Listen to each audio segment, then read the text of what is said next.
Sister Susan, Brother John, on the river, fill the dog, Brother Mike, Auntie Jim, open the door, let 'em in. Someone's knocking at the door, someone ringing the bell. Someone's knocking at the door.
UUCCN is a community of people who strive to be welcoming, caring, hospitable, and loving.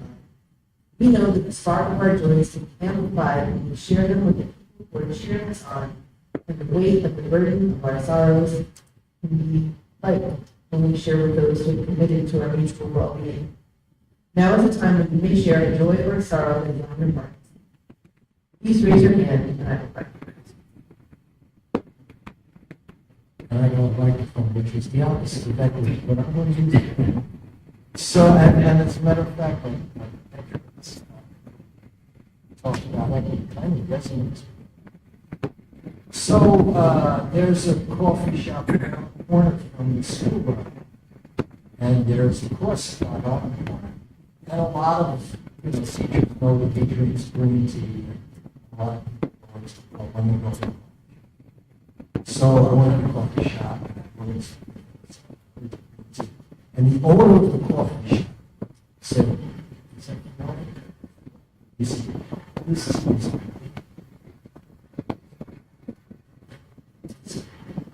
this is what a community should look like. This is what a society should look like.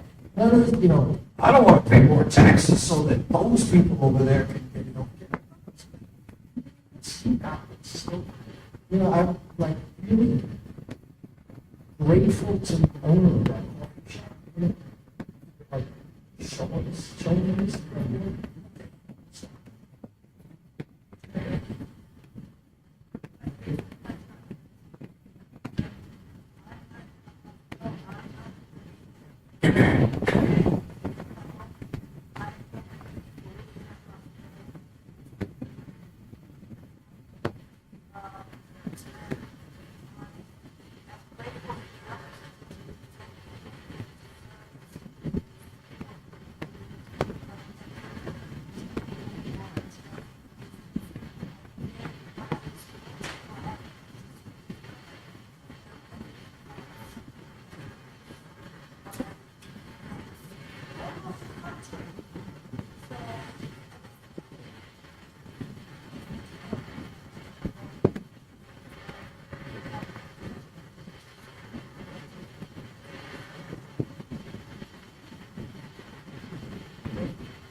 convicted and sentenced to 15 years in prison, though the conviction was later overturned. This mugshot shows him during that period of quiet defiance in his expression, the calm of a man who believed conscience outweighed conformity. His case became a defining moment in southern major cities. And in fact, Carl and Anne Reagan continued their activism for decades, becoming leading voices in the civil rights and anti-war movements. In 2007, the Kentucky Commission on Human Rights posthumously inducted them into the state's Civil Rights Hall of Fame. Paul Brayton was one such individual who believed that people should have a chance to live their lives and not be impeded by discrimination. He tried to open the door and let his friends in. So let's talk about the present. Here in Garden City, the goal of fair housing has been elusive. There was a ruling, United States District Court rules that the village of Garden City violated the Fair Housing Act by intentionally discriminating against minorities. And this was December 6th of 2013. In a long-awaited and historic decision, Federal District Judge Arthur Spatt ruled that the village of Garden City in Long Island, New York, violated the Fair Housing Act, the United States Constitution, and other civil rights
just in showing different shows. They were ruled by sponsors, censors, angry letters would be sent to stations. But Ed was one man who refused to bend. When Nat King Cole was booked for the Ed Sullivan Show, CBS executives panicked. Sponsors threatened to pull their ads. A Negro singer in prime time, they said, America's not ready. Ed's reply was short and cold. Ooh, what he said. Then they can go to, he said. That Sunday night, he walked onto the stage, looked into the camera, and said with a quiet cry, ladies and gentlemen, Mr. Nat King Cole. No hesitation, no apology. The mail that followed was hateful, pages of slurs, rages, and threats. Ed read every one of them, then did the only thing that made sense to him. He booked Nat King Cole again. That was Ed Sullivan. He wasn't charming. He really wasn't. He wasn't funny. He really wasn't. He could barely introduce a band without tripping over the name. But he had something rarer. He had courage. He had compassion. He knew who mattered long before the world did. When people called Elvis Presley obscene, Ed shrugged and said, that boy's got talent. You remember that dance, right? I know you do. Okay. He booked him anyway, and then defended him on the line of air. When the network ordered him to film Elvis, only from the waist up, Ed glared at the control booth and muttered, that's ridiculous. He gave Harry Belafonte, the Supremes, the Jackson 5, the spotlight when much of America still refused to watch black artists. Offstage, Ed could be gruff, awkward, even cold. But every performer knew one truth. If Ed liked you, your life could change overnight. And change it did. For the world, too. It was Ed who brought the Beatles to America in 1964, so we can homage to this music, after seeing their airport frenzy in London. 73 million people tuned in that night. The nation didn't realize it yet, but the world ended and a new one began right there on his stage. He didn't smile much, he didn't dance, but he had nerves of steel. Ed Sullivan wasn't just a host. He was a quiet revolutionary who used the brightest lights in America to make the world a little fairer, a little braver, a lot more alive. You don't bow to fear, he once said. You put on the show. I have to say, I just really enjoyed learning all of that because I can remember, being old. And now, John Steinbeck.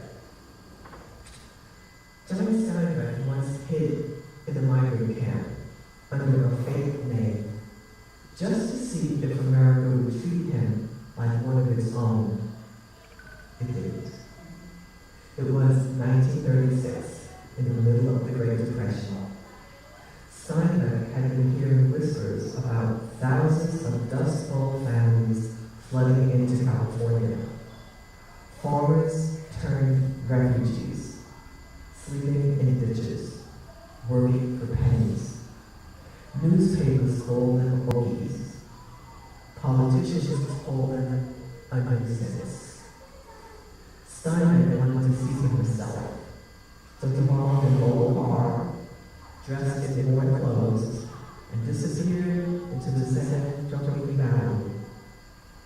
For weeks, he lived among workers, sleeping in tents, eating scraps, listening to mothers' lullabies beside dying campfires.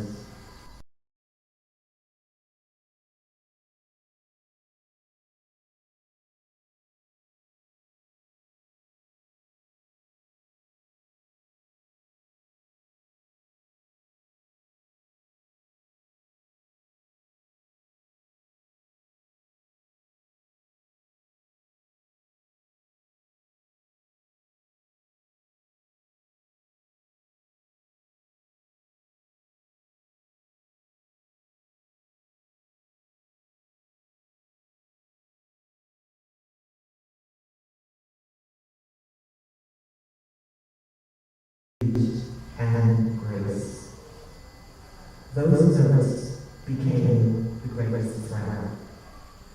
When the book came out in 1939, it shocked the country. Politicians denounced it, growers burned it, and churches banned it. But migrant workers wept when they read it, because for the first time someone had written them as human. The world saw him as a literary hero, but the government saw him as a threat. The FBI opened a file on him, labeling his work communist propaganda. He received death threats, and the Associated Farmers of California put men outside his home to watch him. When a friend asked if he was afraid, Steinbeck answered, "No, I'm ashamed it took me this long to pay attention." He won the Pulitzer, then the Nobel, but he never forgot the camps. "I am not a writer of escape," he said. "I am a writer of the people who cannot escape." John Steinbeck didn't just write about the American dream. He went looking for it in the dirt, and what he found was both its cruelty and its courage.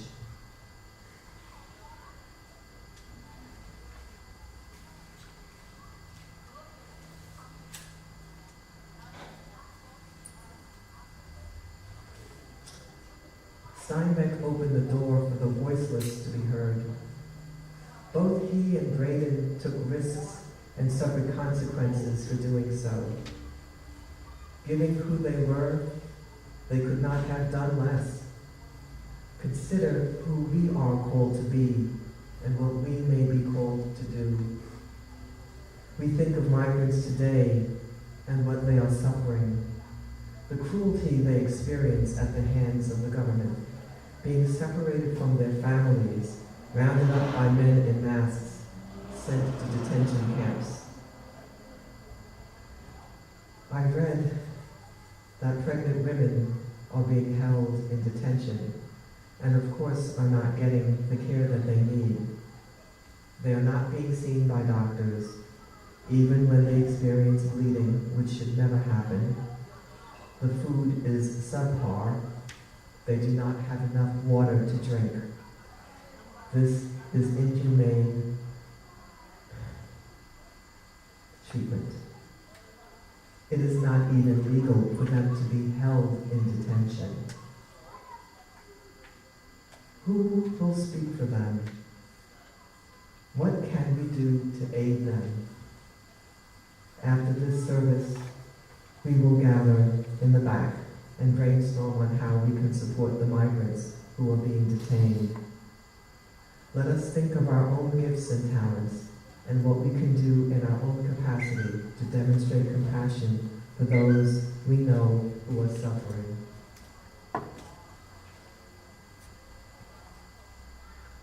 We carry our Unitarian Universalist values and principles into our discussions. Equity, interdependence, pluralism, generosity, justice, and love. Let us speak with compassion for what is needed in this moment. To see the other who is knocking at the door. Let us open the door and let them in. Ashe, Aho, and blessed be.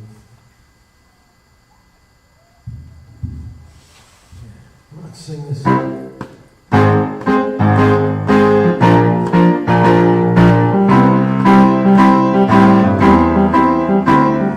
What would you think if I sang out a tune? Would you stand up and walk out on me? Lend me your ears and I'll sing you a song. Try not to sing out of key. Oh, I could try to get help from my friends. I get high with a little help from my friends. I'm gonna try with a little help from my friends.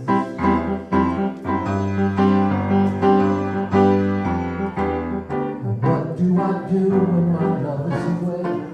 Does it work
saints who have touched our lives, we will honor them. All right, we're not going to do what I usually do. We're going to continue Reverend Petra's two themes of come on, help each other, and songs by Beatles.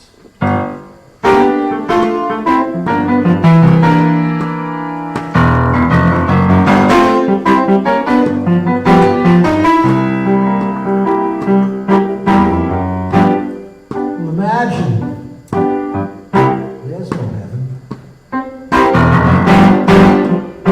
It's actually easy if you try. No cruel hell below us. And above us there's a big, bright, beautiful sky. Imagine all people living for today. And imagine there's no countries. That still isn't very hard to do. There's nothing to kill for, nothing to die for. Yeah, and yeah, while we're at it, no religions too. Imagine all the people living life in peace. You might dismiss these as the words of a dreamer. Yeah, but there are far more than one. Maybe someday you and I will join. Let the world live as one. Now imagine no possessions. Yeah? I wonder if you even can. But that means no need for greed, no need for hunger. It means enough for every woman, child, and man. Imagine all the people sharing all the world. You might wave these away and say, well, these are the words of a dreamer. Ah, but there's more, there's far more than only one. Maybe someday you and I, we can join them and see that the whole world is one.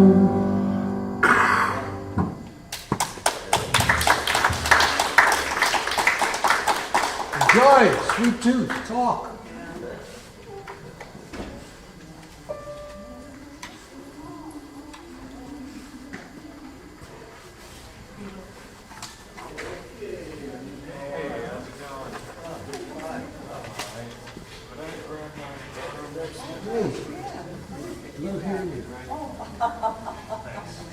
I think it was the first time I've heard you play guitar.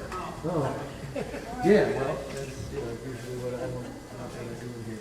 And it's interesting here. At first I was thinking, oh wait, Randy Russell did the Imagine. I said, hey, it's Randy Newman. Many influences. It was a great rendition. I didn't hear much from you, but I enjoyed it. Hey, let's put this stuff away. Turn it off, unplug the power first. Switch it to the back. Turn it off. Actually, turn down the main switch. Right, turn it all off. And it won't pop when you turn it off.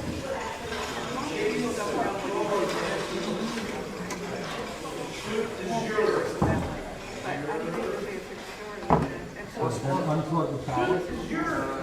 Unplug the power before you unplug anything else. Good. And now you can unplug. Yeah, and now you, well, the one that, yeah, you know what power is. Of course. And now you can unplug everything else from the front and the back.